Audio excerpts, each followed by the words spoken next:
Hi, everybody. So, as you recall, we were left hanging with John in Dr. Cranium's office with his father. And Dr. Cranium said, this elixir is going to cure all your problems. Clear the stomach and you'll clear the mind. It's all good. And I was wondering, is this going to work? Is this the answer to John's problem? Because he has a serious problem here. So we must continue. I'm dying to know what's going on. John took the spoon between his lips. The medicine turned to chocolate. The spoon turned to chocolate. John choked and spluttered, and chocolate syrup spurted from his mouth. Dr. Cranium dropped the spoon in alarm. When it struck the white-tiled floor, the chocolate handle snapped into several pieces. Mercy, said Dr. Cranium. I've never seen anything like it. The boy's whole system seems to be so chocolatified that it chocolifies everything it touches.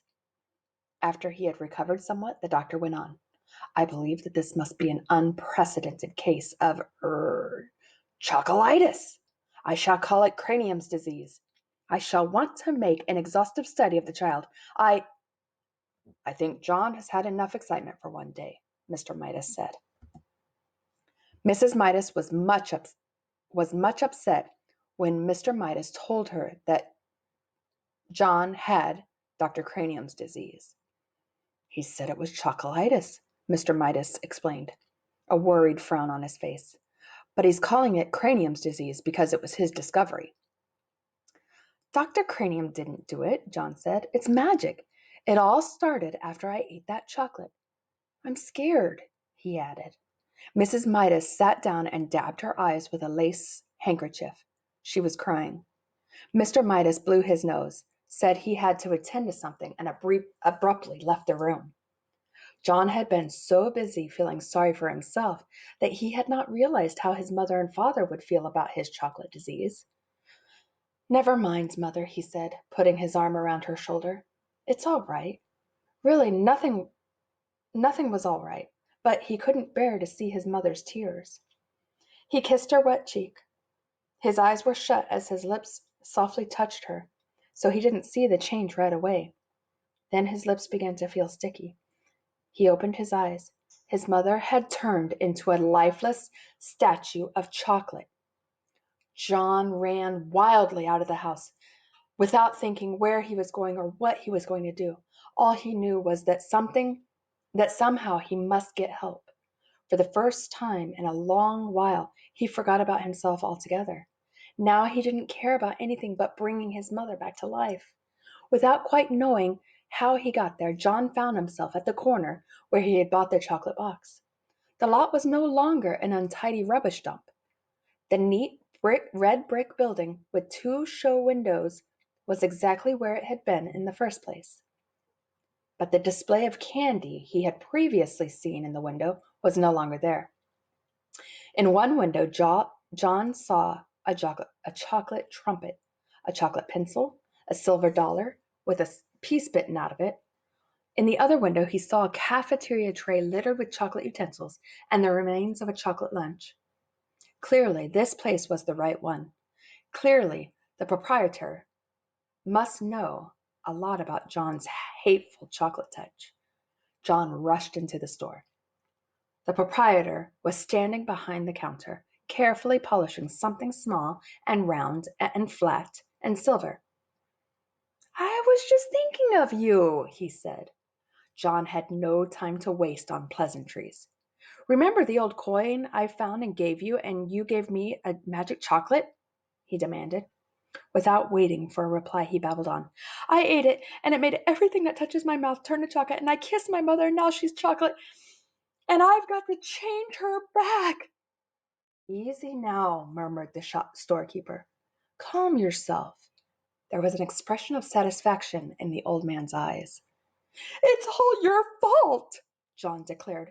If my mother isn't better again, I'll fight you till you're dead. My goodness, the storekeeper exclaimed. Whose fault did you say? Yours, John said. If you hadn't taken that money, I wouldn't have. Now, John, the storekeeper interrupted. I must insist on honesty. I'm glad to hear that you're thinking about your mother for a change. Unselfishness is important, but it but honesty is also important. If you'll be truthful, perhaps I can help you. John's ears reddened.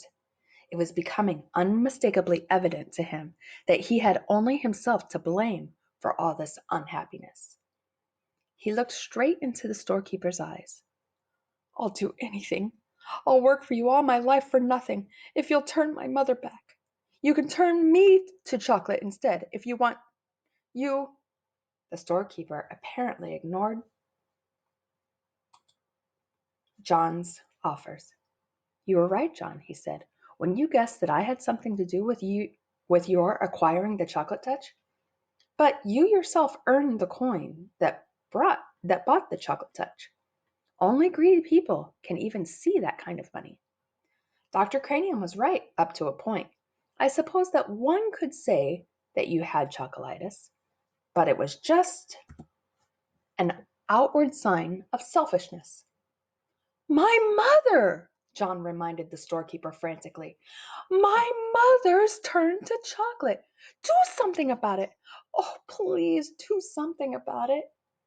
I'm glad that you are concerned, the storekeeper commented unhurriedly.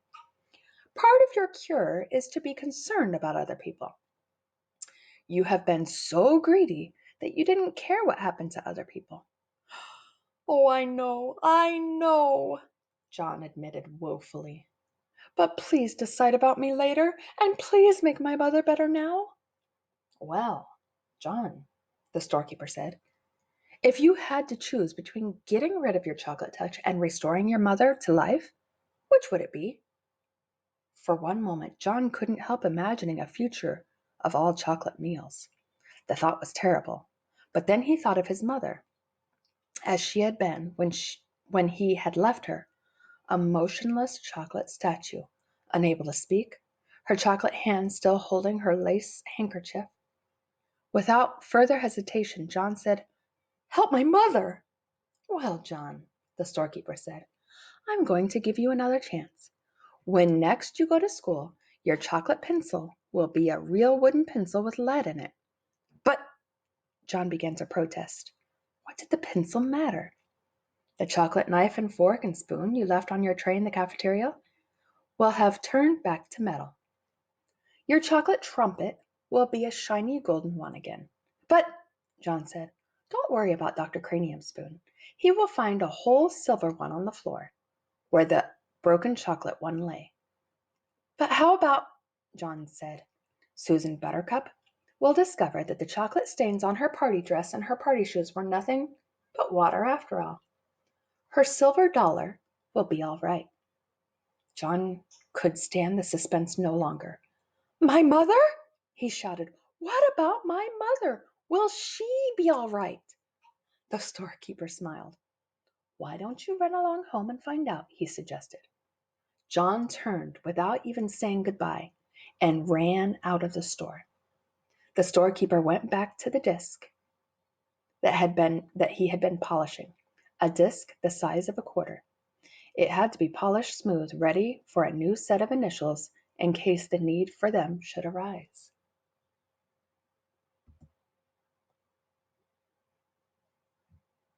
So the disc was that magic coin. And the JM that was on it when John Midas found that coin is going to be replaced with a new greedy child's initials. Yee. Chapter 12.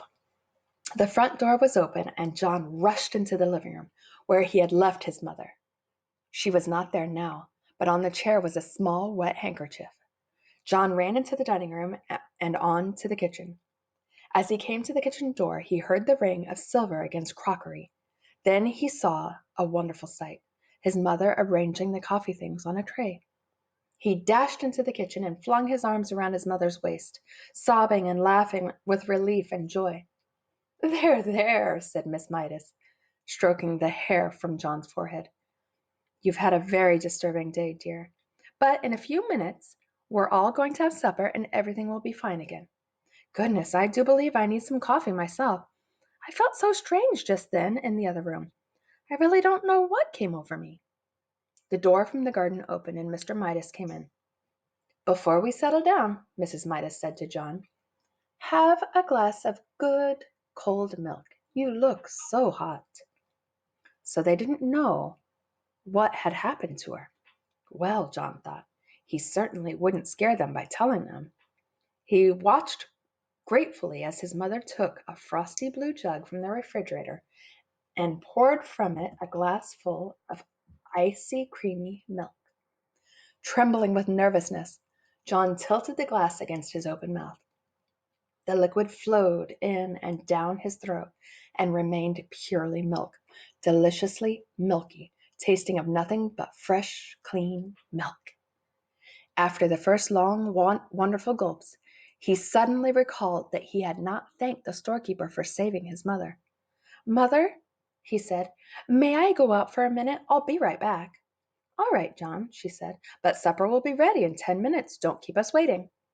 John ran briskly down the street until he came to the corner where he always turned right when he was going to Susan's house. There he turned left instead and started along the 2 blocks of unfamiliar street leading to the candy store. Soon he came to the corner where the red brick building had been, but there was no building and no store, and, of course, no storekeeper. In the corner lot there was nothing to be seen but a heap of rusty tin cans and broken bottles surrounding a signboard with new lettering that said, "Sold."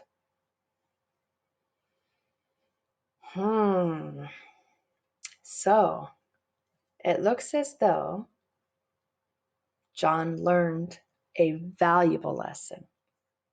He had to learn it a hard way, granted, but he learned, and that was what is important. Thank you for reading this book with me. I really enjoyed it. I hope you guys did too.